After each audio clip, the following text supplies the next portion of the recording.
el himno. Eres mi fuerza, mi poder, y mi tesoro quieres ser. Eres todo para mí. Joya preciosa de mi hogar, nunca te quiero abandonar. Vive en mí, Señor. Cristo, fuerza, mi poder, mi tesoro quieres ser. Eres todo para mí. Joya preciosa de mi hogar, nunca te quiero abandonar.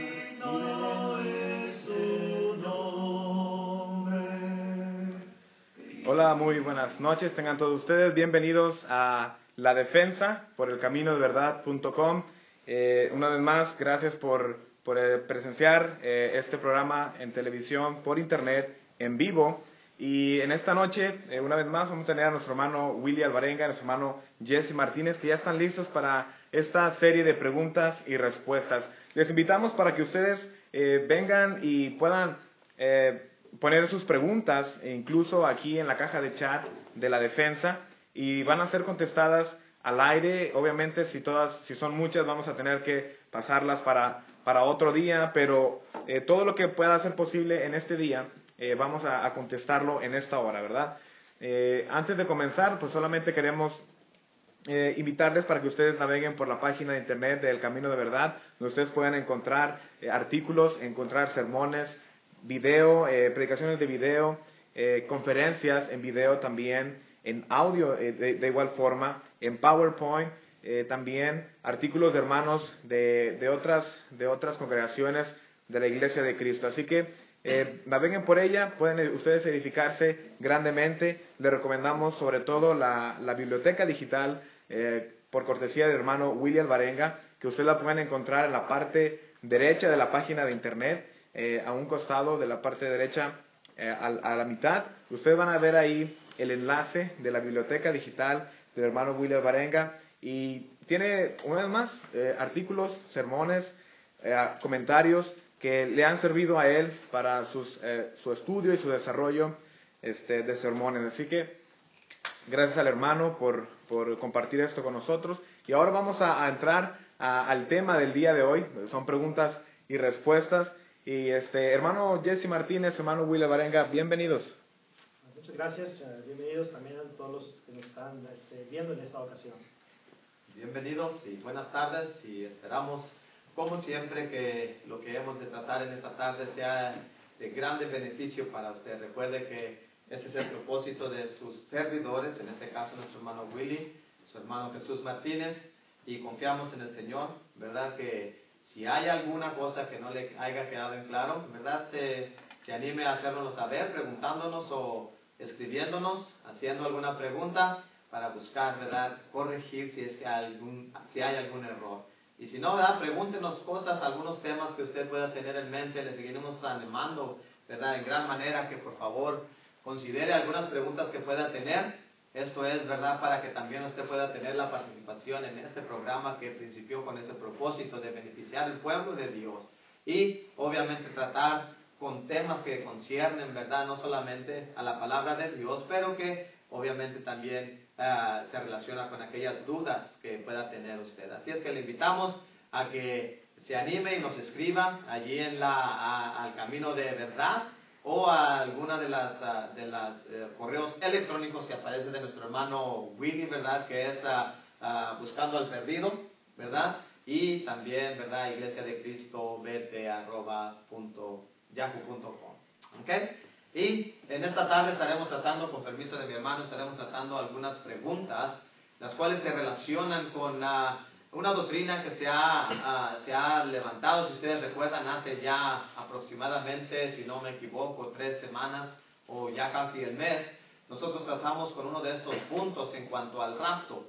En esta ocasión estaremos tratando con algunos puntos de esta doctrina que se relaciona con el dispensacionalismo, aquellos que abrazan la doctrina del premilenialismo. Nuestro hermano Willy de igual manera estará tratando con otras preguntas que también se relacionan con otras cuestiones doctrinales, ¿verdad?, de diferentes grupos religiosos. Él nos estará explicando acerca de eso, pero su servidor en esta ocasión estará tratando con algunas preguntas que se han levantado acerca de los puntos que se relacionan con esta doctrina en especial. Al oír el tema de escatología, le decía a algunos de nuestros hermanos que este es un tema que su servidor ha oído muy poco entre la comunidad hispana, y parece ser que como si la iglesia no estuviera familiarizado con esta doctrina. Y lo que llegué a mirar, hermano, es que en realidad no es que la iglesia no esté familiarizada con esta doctrina, sino que muchas de las veces no se presenta el punto directamente, de manera que cuando se le trae a los hermanos, ¿verdad?, no saben cómo responder. Y en esta ocasión estaremos tratando, recuerden, vuelvo a hacer énfasis, hace ya 3 semanas tratamos con el punto del rapto, y este es uno de esos, vamos a decirlo así, 5 puntos que trata esta doctrina del premilenialismo.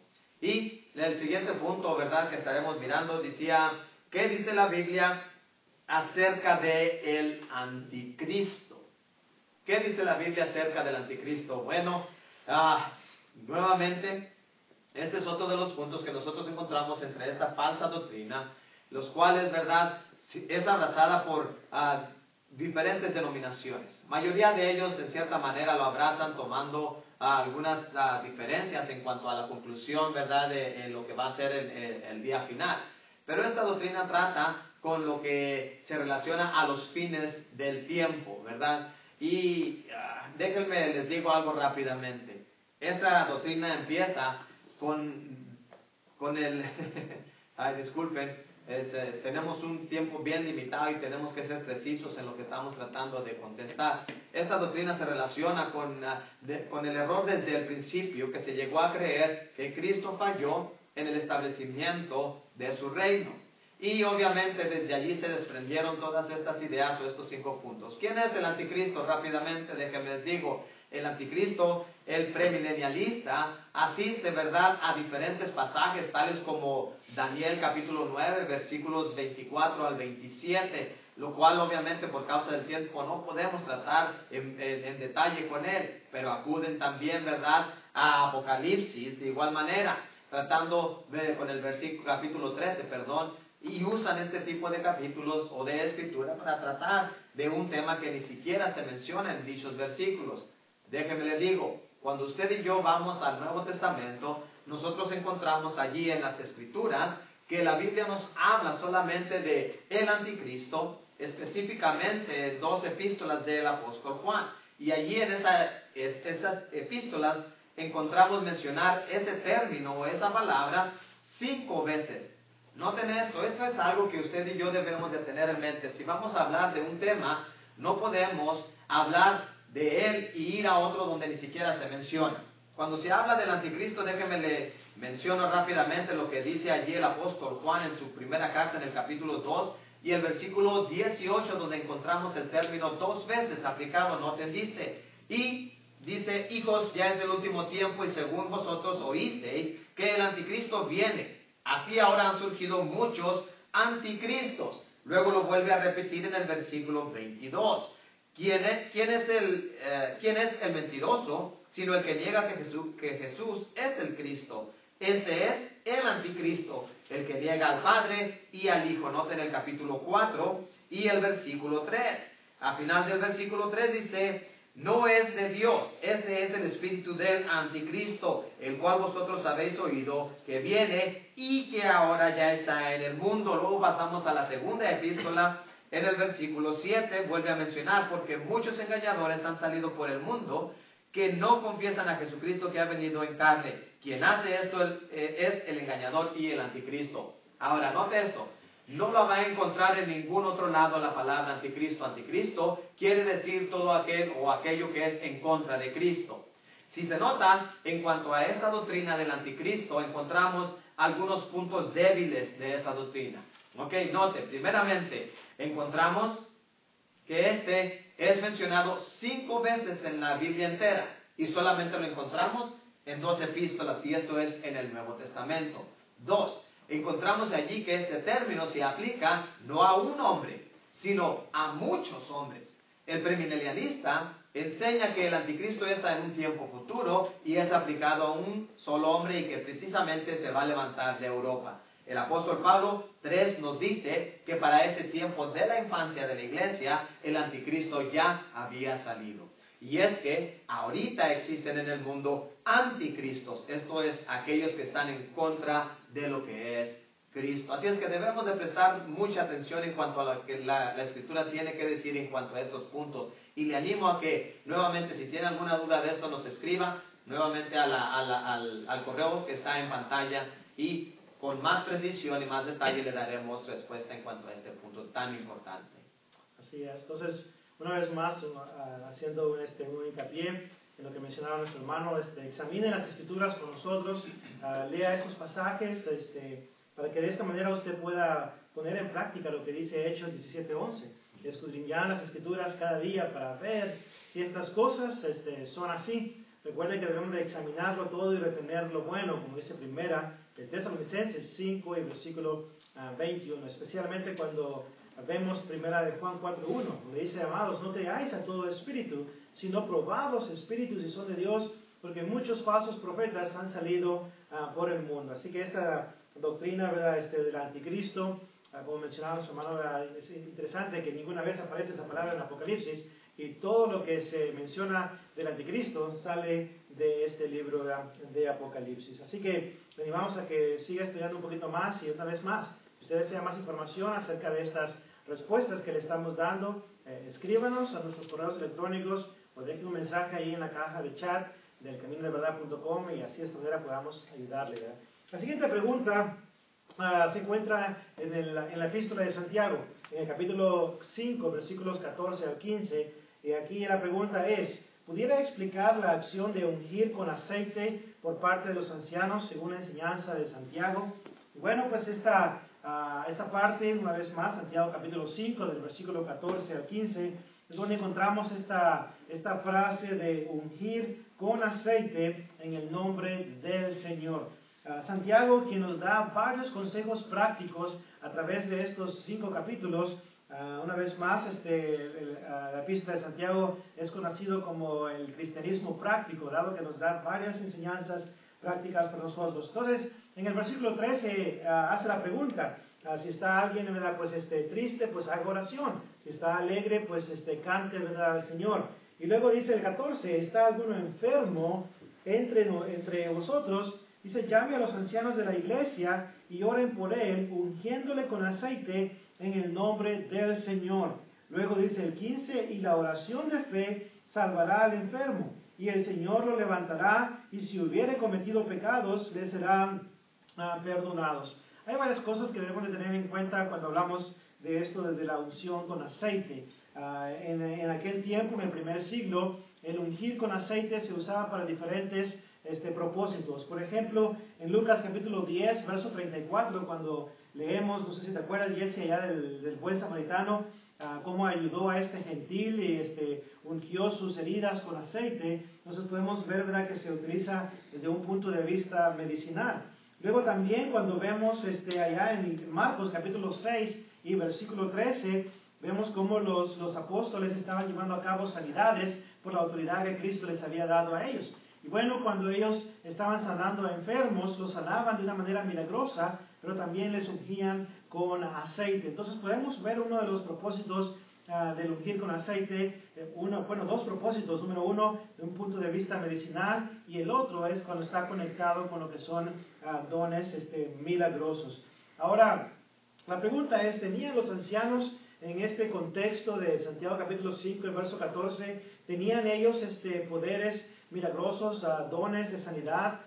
Bueno, el texto no nos lo revela. Ahora vemos que aquí básicamente la epístola de Santiago se escribe, ¿verdad?, pues mientras se llevan a cabo lo que son los dones milagrosos. Primera de Corintios capítulo 14 se escribió después de Santiago. Entonces podemos ver que en aquel tiempo todavía existían los dones milagrosos, los dones de sanidad. Y una vez más existe una posibilidad, no afirmo, ¿verdad?, pero existe una posibilidad de que estos ancianos ya tenían algún don milagroso, y al orar por estas personas, al ungirles con aceite, ¿verdad? Pues podían sanarles si ese era el caso. Una de las cosas muy importantes aquí, ¿verdad? Es que el énfasis está en lo que es la oración eficaz y está, ¿verdad? Una vez más en la acción de parte del Señor. Dice el versículo 15, la oración de fe salvará al enfermo y el Señor lo levantará. Y si hubiere cometido pecados, le serán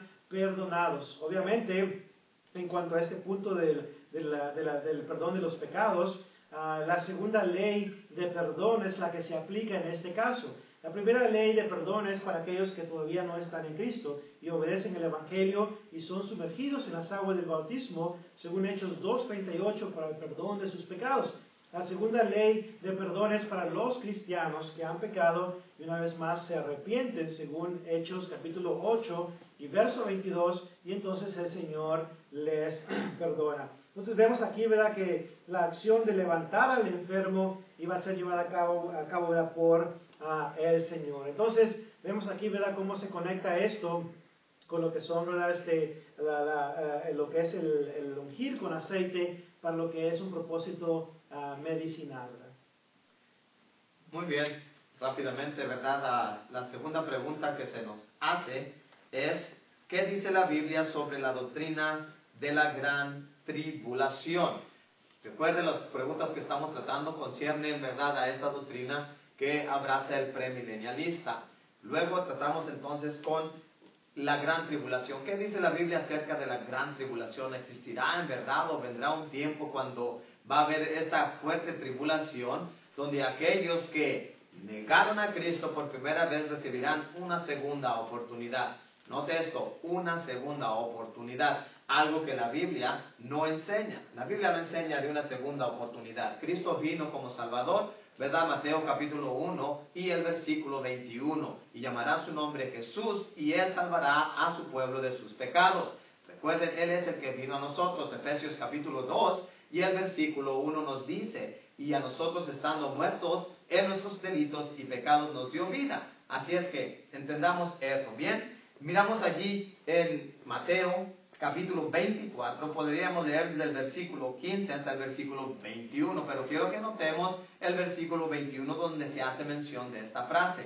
Obviamente, al escuchar usted de la gran tribulación, ellos atribuyen o atienden a otras escrituras que ni siquiera hablan de este periodo, pero déjeme les cito Mateo 24, 21. Porque habrá entonces gran tribulación, cual no la ha habido desde el principio del mundo, dice, hasta ahora, ni la habrá. Cuando ellos hacen referencia a Mateo capítulo 24, están hablando de un periodo de tribulación que durará por un tiempo de 3 años y medio. Incluso, ¿verdad?, atienden a Daniel capítulo 9 y el versículo 27. Y es algo importante que usted y yo debemos considerar allí. Nuevamente, por causa del tiempo, no podemos entrar en mucho detalle. Pero cuando usted lee desde el versículo 24 de Daniel hasta el 27, está hablando acerca de la venida del Mesías. Y cuando se habla acerca de ese pacto que hará con muchos, es a través nuevamente de esa predicación. Y hará cesar el sacrificio, es cuando el sacrificio de Cristo concluye el Antiguo Testamento y estas personas lo aplican a un anticristo, blasfemando así nuevamente contra el Mesías. La gran tribulación del capítulo 24 de Mateo nos está hablando de aquel juicio que Dios habría de traer sobre la ciudad de Jerusalén, cosa que se efectuó en el año 70, en la caída de Jerusalén, cuando el general Tito, del general del ejército romano, sitea la ciudad, ¿verdad?, y finalmente destruye el templo. Ahora, preste atención a esto. Ellos dicen que esto sí se efectuó en el año 70, pero que se volverá a repetir en años futuros por causa del anticristo. Esto es algo ilógico y sobre todo nada que concuerde con las Escrituras. Cuando se habla de gran tribulación, se atribuye al juicio que Dios trajo sobre las naciones, ¿verdad? Isaías capítulo 13, juicio sobre Babilonia. Isaías capítulo 34, juicio sobre Edom. Y luego Ezequiel capítulo 32, juicio sobre Egipto. Mateo capítulo 24 habla de un juicio sobre Jerusalén, sobre la ciudad y sobre los judíos. Primera de Tesalonicenses capítulo 1, versículos del 6 hasta el versículo, segunda de Tesalonicenses, allí Voy muy rápido. Segunda de Tesalonicenses, capítulo 1, versículos del 6 hasta el versículo 9. Nos habla de aquel día final cuando el Señor Jesucristo vendrá y traerá juicio contra todos los que no conocieron a Dios ni obedecieron el Evangelio, cosa que se efectuará hasta el día final. Juan capítulo 16 y el versículo 33. El Señor Jesucristo les dijo a sus discípulos: estas cosas os he hablado para que en mí tengáis paz. Dice, en el mundo tendréis tribulación o aflicción, pero confiad, yo he vencido al mundo. De manera que cuando se habla de sufrimiento, uno, es aplicado para el tiempo de aquellos cristianos de la era, como lo miramos en Apocalipsis, ¿verdad? Que habrían de enfrentar una cruel persecución, pero deberían perseverar fieles. La persecución que ha de padecer todo cristiano por causa del nombre, ¿verdad? El apóstol Pablo le dijo a Timoteo en su segunda carta, el capítulo 3 y el versículo 12, de manera que todos los que quieran vivir piadosamente en Cristo Jesús padecerán persecución.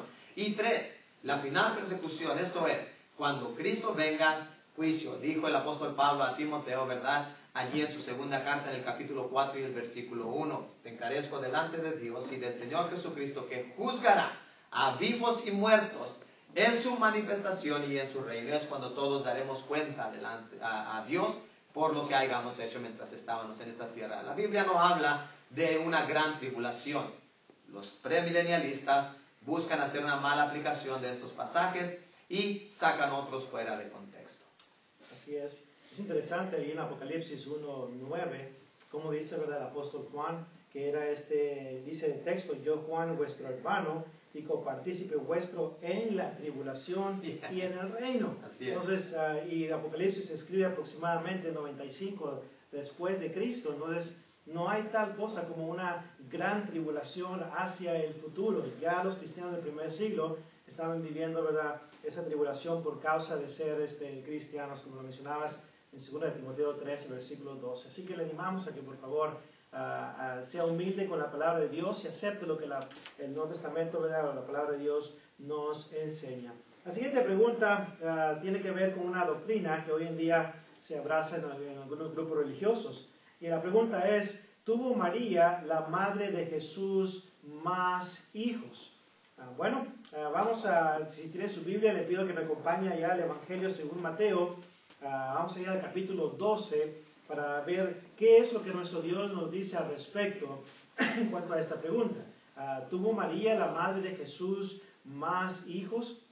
Y bueno, hay una doctrina que se conoce como la perpetua virginidad de María, donde se establece y se enseña que María continuó siendo virgen siempre, entonces, y que no tuvo otros hijos. Bueno, vamos a considerar lo que el Nuevo Testamento nos enseña en cuanto a esto. Hay varios pasajes a los cuales podemos acudir para notar qué es lo que Dios nos dice al respecto. Y el primer pasaje se encuentra ahí en Mateo, capítulo 12. Note lo que dice Mateo 12 y versículo 46.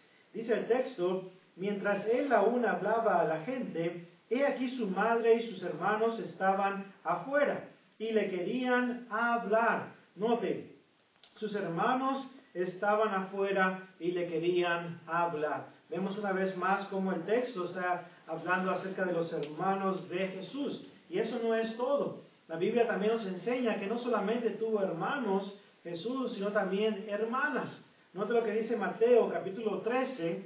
Mateo capítulo 13, versículos 53 al 56. Dice el texto: aconteció que cuando terminó Jesús estas parábolas, se fue de ahí, y venido a su tierra, les enseñaba en la sinagoga de ellos, de tal manera que se maravillaban y decían: ¿de dónde tiene esta sabiduría y estos milagros? ¿No es el hijo del carpintero? ¿No se llama su madre María y sus hermanos Jacobo, José, Simón y Judas? ¿No están todas sus hermanas con nosotros? ¿De dónde pues tiene todas estas cosas? Entonces vemos una vez más como aquí el texto nos enseña que María tuvo hijos y tuvo hijas aparte de nuestro Señor Jesucristo. Así que la doctrina de la perpetua virginidad de María no es sostenida por el Nuevo Testamento. Ahora, ha habido algunos que han tratado de darle una interpretación incorrecta a estos pasajes y mencionan que aquí básicamente no está hablando de hermanos en el sentido literal de la palabra, como hermanos de carne y sangre, sino más bien simplemente está hablando desde el punto de vista espiritual. Otros dicen, está hablando de los primos de Jesús y las primas de Jesús. Y otros mencionan los parientes de Jesús, pero no son hermanos cercanos. Bueno, en el Nuevo Testamento, debemos recordar que el Nuevo Testamento se escribió en el griego koiné, la lengua común de aquel tiempo. Entonces vemos cómo en el griego se encuentran tres palabras. Por ejemplo, las palabras que utilizan estas personas para darle una interpretación incorrecta están en el Nuevo Testamento. Por ejemplo, la palabra hermanos viene de la palabra griega adelphos. La palabra primo viene de la palabra griega anepsios. Y la palabra pariente viene de la palabra griega sungeneis. Entonces, estas tres palabras estaban disponibles en el Nuevo Testamento. Y cuando los autores del Nuevo Testamento, por ejemplo, el apóstol Mateo, cuando él utilizó la palabra hermanos, no usó primos, no usó parientes, sino más bien hermanos, para referirse a los hermanos, medio hermanos de nuestro Señor Jesucristo. Así que una vez más, esos dos pasajes que podemos considerar aquí, también Marcos capítulo 3 y Juan capítulo 2, son pasajes adicionales a los que ya mencioné en Mateo 12, 46 y 13, 55 en adelante, donde el Nuevo Testamento enseña claramente que María tuvo más hijos. Así que una vez más, la doctrina que se ha inventado acerca de la perpetua virginidad de María simplemente no está en armonía con lo que el Nuevo Testamento enseña. Y es triste llegar a toda esta conclusión solo porque esperamos otro mediador que nos guíe a Dios. Recuerden, ¿verdad? Primera de Timoteo capítulo 2 y el versículo 5. Hay un solo Dios y un solo mediador entre Dios y los hombres, Jesucristo hombre. Usted y yo no necesitamos de otro medio para llegar a nuestro Dios. Juan capítulo 14 y el versículo 6 dijo el Señor Jesucristo: yo soy el camino. Si alguien quiere ir al Padre, tiene que ser a través de mí. Así es que la siguiente pregunta que se nos hacía dice de la siguiente manera: ¿qué dice la Biblia acerca del Armagedón? ¿Qué dice la Biblia acerca del Armagedón? Como ya hemos visto en las últimas dos preguntas, desafortunadamente aquellos que abrazan esta doctrina siempre relacionan sus temas de otros libros donde no se encuentra ni siquiera la palabra que ellos están tratando de refutar. Desafortunadamente, todos aquellos que escuchan este tipo de doctrina son envueltos en la idea y en la imaginación del hombre. Le animo a que cuando usted escuche este tipo de doctrina, preste atención al desarrollo que estas personas dan a su historia. Presentan una historia y la empiezan a elaborar y hacen un reto a la mentalidad del hombre. Piense usted lo que ha de suceder y imagínese usted lo que ha de suceder y ponga cuidado en lo que va a suceder y lo sacan fuera de la Escritura. Le animo a que preste cuidado con eso. Bien, si usted y yo vamos a hablar del Armagedón, nosotros nos encontramos lo que dicen las Escrituras allí en Apocalipsis capítulo 16 y el versículo 16 con especialidad. Podemos leer desde el versículo 13 en adelante, pero es el versículo 16 que dice: y los reunió en un lugar en hebreo que se llama Armagedón. Obviamente, aquí el Armagedón se está hablando de un lugar geográfico. Algunos asumen que ese es el lugar de Megido del Antiguo Testamento, donde se efectuaron grandes guerras allí. Pero déjenme les digo lo siguiente: las personas que hablan acerca de este Armagedón consiste en que Cristo con su iglesia regresará para dar una batalla contra el anticristo, Satanás y sus aliados. Piensen en esto. ¿Qué necesidad tiene aquel Creador todopoderoso de venir a pelear otra vez? Cristo venció a Satanás en la cruz. Ahora está limitado. Ahora ustedes les van a decir, pero piensen en todo el mal que existe. El mal existió desde la caída del hombre por causa de la desobediencia. Pero Cristo nos abrió las puertas del cielo a través de su sacrificio para tener esa relación con el Padre. Por tanto, el mal siempre va a estar en nuestro derredor, pero usted y yo tenemos la oportunidad de estar en paz con Dios. Así es que la gran batalla que ellos dicen se efectuará en un tiempo futuro no existe. No existe. La aniquilación del hombre impío se efectuará en el día final del juicio, del juicio final, cuando nuestro Señor Jesucristo venga. Ahora, recuerde, aquí se están haciendo mención, si usted se figura en el versículo 13, se habla del dragón, el cual es Satanás, y luego se habla de un lugar que solamente, aunque el lugar, según geográfico, mide 20 millas de largo, 14 millas de ancho. Note lo ilógico de esta historia.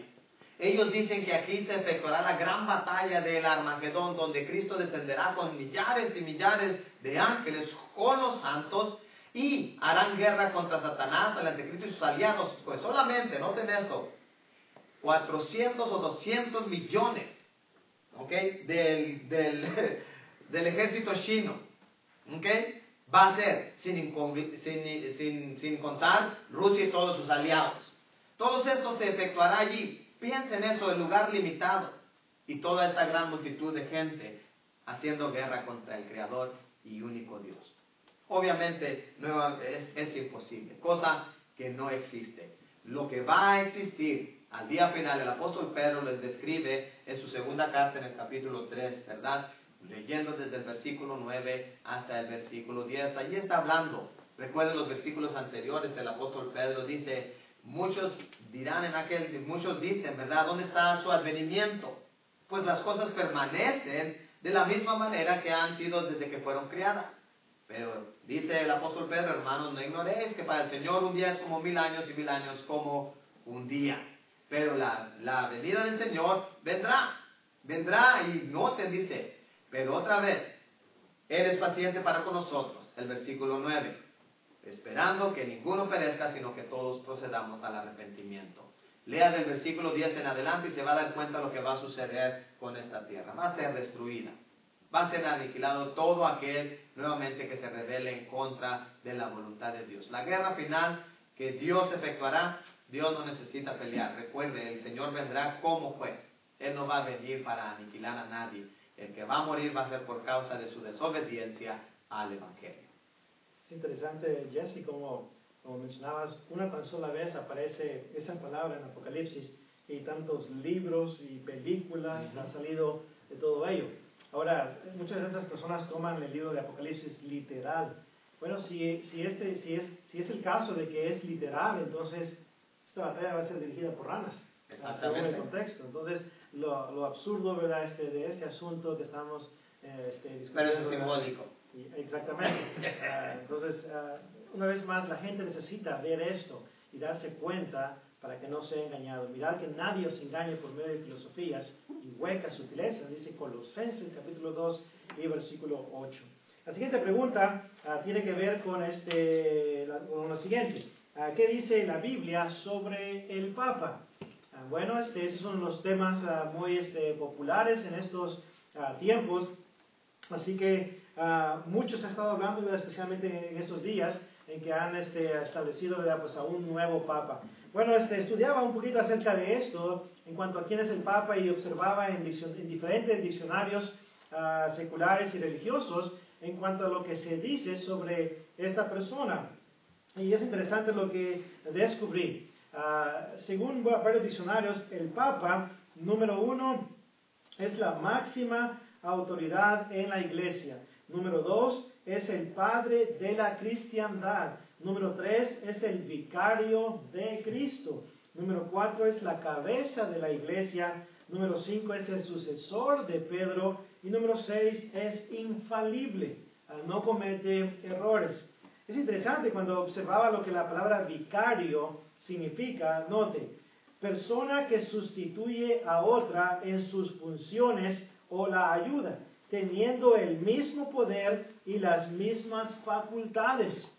El Papa, según esta información, una vez más, tiene el mismo poder y las mismas facultades como nuestro Señor Jesucristo. Espero que usted, que nos está escuchando, tome el tiempo para estudiar en cuanto a esto y no se deje engañar. El Papa, el oficio del Papa no es sostenido en las páginas de la Biblia.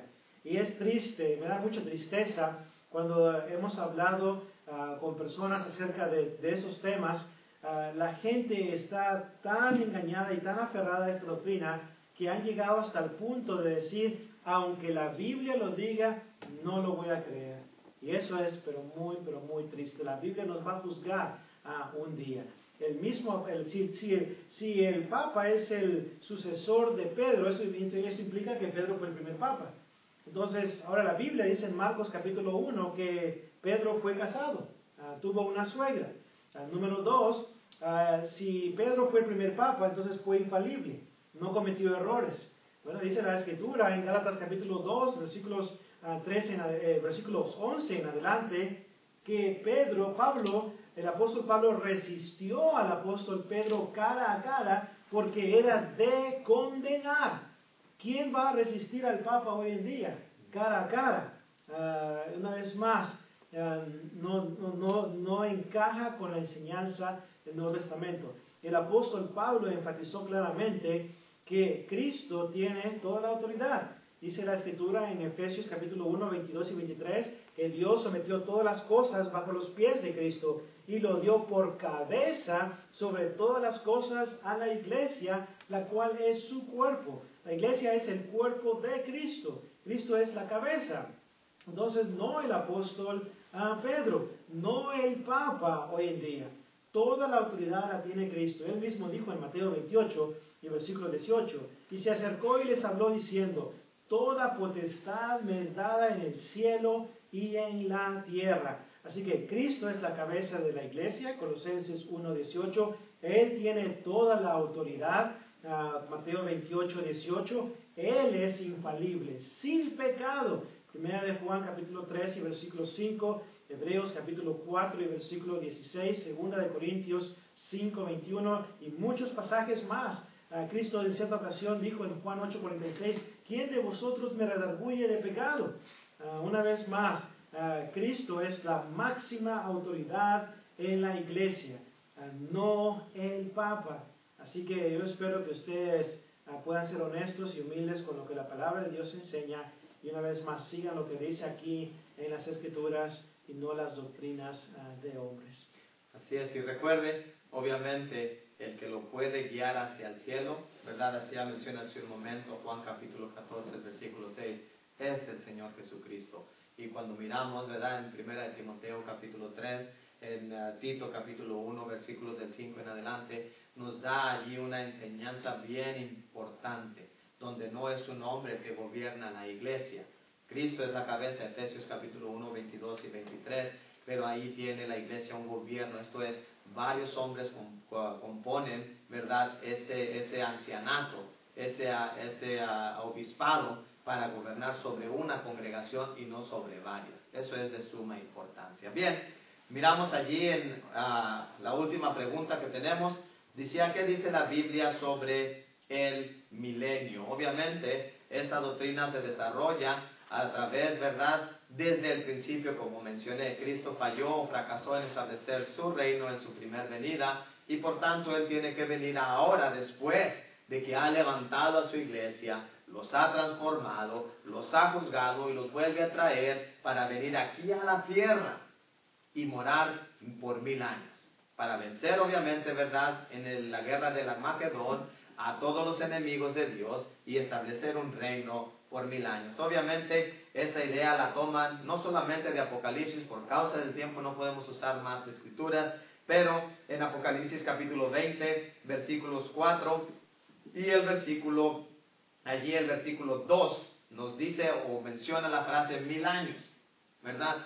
Y recuerde, como decía ahorita mi hermano, el libro de Apocalipsis es un libro altamente simbólico. Y déjeme le digo rápidamente aquí lo que se está mencionando. Cuando usted considera el versículo 1, allí se hace mención llaves del abismo, se hace mención de cadena, se hace mención de atar, se hace mención, note después de allí, lo encerró, después le pone un sello y luego ellos dicen, no, pero todo eso es simbólico. Pero llegan a los 1000 años y lo dicen, no, eso es literal. Él va a venir y va a establecer un reino por 1000 años. Déjeme le digo lo triste de esto. Obviamente, si el tiempo no lo permite, quisiera que nuevamente prestara atención a lo que la Biblia dice en cuanto al reino. La iglesia es el reino. Mateo capítulo 16, versículos 18 y 19. El Señor Jesucristo allí intercambia la palabra para hablar del mismo grupo, iglesia y reino. Hechos capítulo 2, versículos 42 y el versículo 47 nos habla de aquellos que habían sido bautizados, permanecieron en la doctrina, y aquellos que obedecían el Evangelio. El 47 dice: el Señor los añadía a la iglesia. Cuando usted y yo leemos Colosenses capítulo 1 y el versículo 13, nos dice que el cual nos ha librado de la potestad de las tinieblas y nos ha trasladado al reino de su amado Hijo. Esto ya ocurrió. Hemos sido puestos en el reino por Dios mismo a través de la obediencia del Evangelio. Cuando usted y yo leemos Hebreos capítulo 12 y el versículo 27, dice allí el autor de la epístola: habiendo nosotros recibido un reino inconmovible. ¿Ok? Lo hemos recibido y ahora estamos, el hermano mencionaba ahorita Apocalipsis capítulo 1 y el versículo 9. Juan se consideraba no solamente estar participando de la tribulación, sino estando en el reino. Así es que el reino fue establecido. La idea que estas personas buscan establecer un reino futuro es porque, noten lo siguiente, es que ellos miran un reino futuro, olvidando lo que el Señor Jesucristo había dicho nuevamente: mi reino no es de este mundo. Incluso lo hacen un reino literal, no solamente futuro. El reino ya fue establecido, mencioné unas escrituras ahorita brevemente. Ellos lo miran como un reino literal. Eso es, nuevamente esperan, mi hermano, es algo triste que las personas lleguen a creer que Israel tiene que ser restaurado otra vez para su lugar de origen, para que Dios pueda rescatarlos. Dios, a través del Antiguo Testamento, dio un sinnúmero de oportunidades a Israel. Ahora nos está dando a usted y a mí para entrar en este reino a través de la obediencia del Evangelio, para que estas personas vengan y quieran extorsionar este método. Tercero, rápidamente, al decir ellos que Cristo vendrá y establecer un reino literal aquí por 1000 años, noten esto: ellos están asumiendo que el reino de Cristo es temporal. Cuando leemos Daniel capítulo 2 y el versículo 44, nos afirma que ese reino va a ser para siempre. Y luego leemos ahorita, como mencioné, ¿verdad? Hebreos capítulo 12, versículo 27, un reino inconmovible, no tiene fin. Hay más escrituras para ello. Una vez más, cuando hablamos de 1000 años, es un término simbólico. Recuerden nuevamente que aquí lo único que se está mencionando en Apocalipsis es la victoria del cristiano. La victoria que ellos han de obtener a través de Cristo y a través de toda esta persecución. Pero en cuanto a 1000 años, el reino, recuerden, es espiritual, es eterno y ya ha sido establecido. Así es. Como dicen por ahí, ¿verdad?